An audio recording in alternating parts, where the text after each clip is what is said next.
Dear you, yes, you, who always have so many things to do, so many places to be, your mind spinning like fan blades at high speed, each moment always a blur because you are never still. I know you are tired. I also know it's not your fault.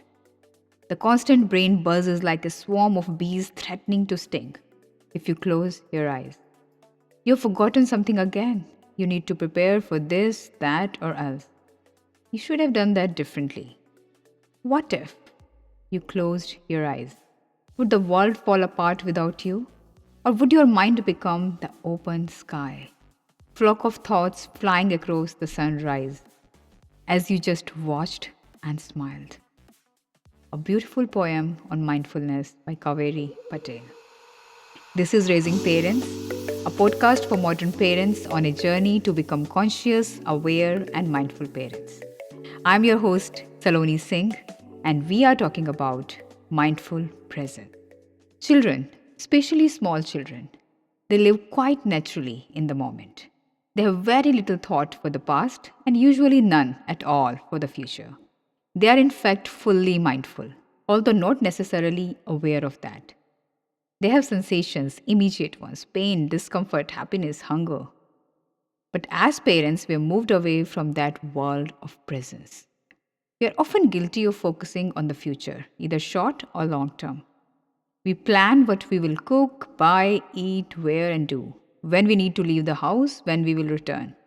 We tell ourselves that we need to do all this to manage, which may well be true. But at the same time, it means that our attention is not with our children, not in the moment. It can be very hard to stop and give your full mindful attention to your children. There is always something else to do. Whether it is to check your emails, make a call, make dinner ready, feed the dog, or book an appointment. But have you taken a pause to think, where are you running to? What is likely to be more important in the overall scheme of things? What really matters to us, our children? There's a saying, if you want your children to turn out well, spend twice as much time with them and half as much money. I would add twice as much mindful time. Your attention and presence is the greatest gift you can ever give to your children. And mindful parenting is a way to help you do that. So, what is mindfulness? This is about cultivating a certain kind of awareness and non judgmental presence, being fully in the present moment with our children, so we can truly meet their needs as fully and selflessly as possible. Mindfulness has the potential to penetrate past the surface behaviors and appearances so we can see our children more clearly as they truly are. So we can look not just outwardly, but also inwardly, what our children are going through, and act with some degree of wisdom and compassion. Parenting mindfully can be healing and transformative for both children as well as parents. Mindful parenting involves keeping in mind what is truly important as we go about the activities of our daily living with our children. We might lose track again and again, get busy only with getting things done. So we need to keep reminding ourselves what is really important here. Also, make it very clear in our heads that it might seem like that getting the food finished on the plate, getting the homework done, cleaning the room, expecting compliance in daily chores might seem really important to us and has its value, no doubt. Still, our children's emotional and mental well being, whether they feel loved and worthy of love, whether they have a healthy self esteem or not, these are the areas which are the most important and shouldn't be at stake for any external validation or approval. And the more aware and mindful a parent is about what matters to their child's true well being, the more those children thrive and become truly resilient and ready for any challenges of life. So, how to cultivate mindfulness in our daily lives?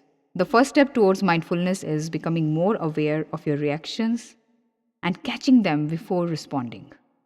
Even in the most trying, sometimes horrible and embarrassing moments as parents, we can still step back, pause, and ask ourselves, what is truly important here? I remember a really funny incident that happened about 8 or 9 years back. when my daughters were little. So we had shifted to a new house in India, and I had organized a housewarming party at home with friends. About 10 days before the party, I found some amazing chocolate boxes in a market and bought them to gift the guests as a return gift. I made sure to secure them in my wardrobe, hidden under my clothes, so the girls won't see them. And on the day of party, I was getting everything ready, so I took out the chocolate boxes. And as I was taking out, I felt that they felt a bit lighter. Even though the bow and everything was nicely tied, I opened a box, and to my surprise, it only had the wrappers inside, and all chocolates were gone. I opened another and another, and all of the boxes, some of them had a couple of chocolates left, but most of them were empty, only with wrappers.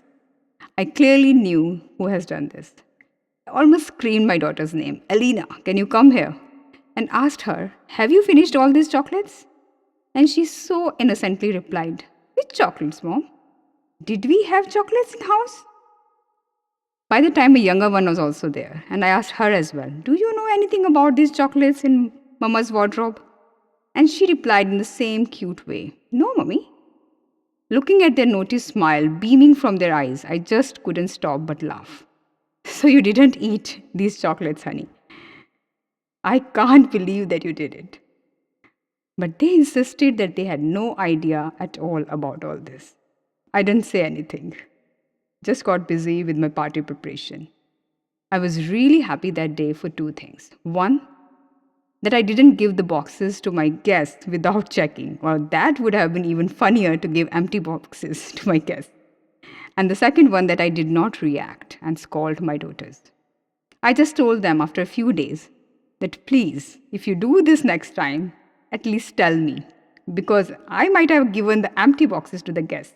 And then we laughed together that how meticulously they were eating all the chocolates and then tying the balls and keeping the boxes so neatly back without me having a clue. They told me later that they were so happy that they didn't get the scolding that day, that they were expecting, and loved the fact that I did not react and was really kind to them. That day I was really upset for a moment, but quickly I accepted that this has happened and moved to what can I do about the situation now? What truly matters? And I recognized that whether I could arrange gifts for my guests or not, that really won't matter. But how me and my children are feeling right now, my mood and my energy during the party, that's what mattered the most. And I focused on that only.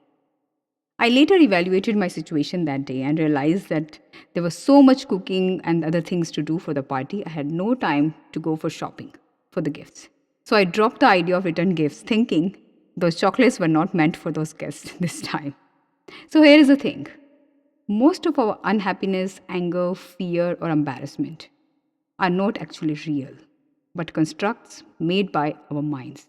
When we get stuck with things have to be this way, basically my way, when we don't have room for higher awareness and flexibility, that's when we really suffer. But as we cultivate awareness by becoming aware of how we feel, then we can examine the feelings more closely.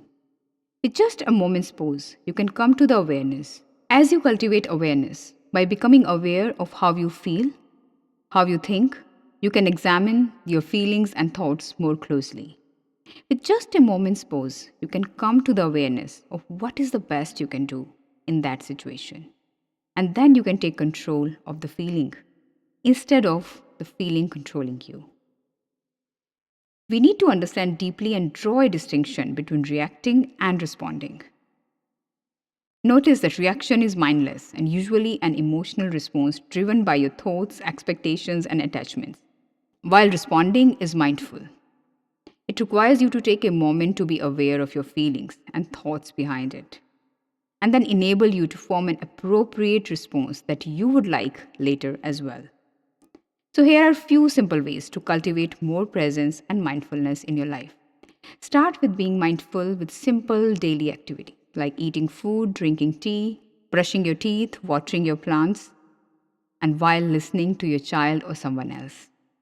Just stay fully present with the task you're doing, with all your senses, your heart, and your being.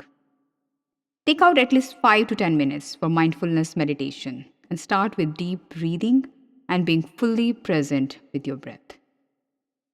I think there's no better time to cultivate mindfulness than being in this pandemic because it's really helping us to slow down and reflect on our way of living.